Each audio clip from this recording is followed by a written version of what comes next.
আমার কাছে কিচ্ছু চাই না, শুধু একটা জিনিস চাচ্ছি, তুমি আমার বোনকে আমার কাছে এনে দাও।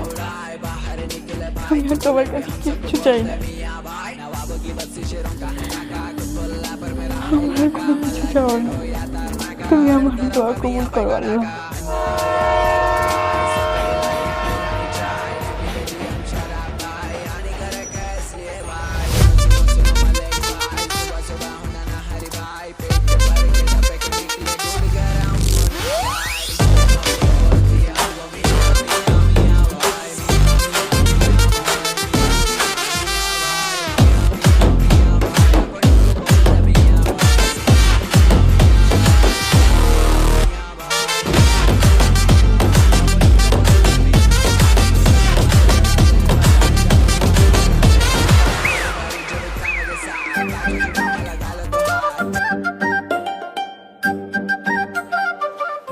আরে শালা দেখা শহর তুই খালি টাকা আর টাকা, যেমনে টাকা হিম্মেই টাকা, টাকা ও টাকা ও টাকা টাকা টাকা রে।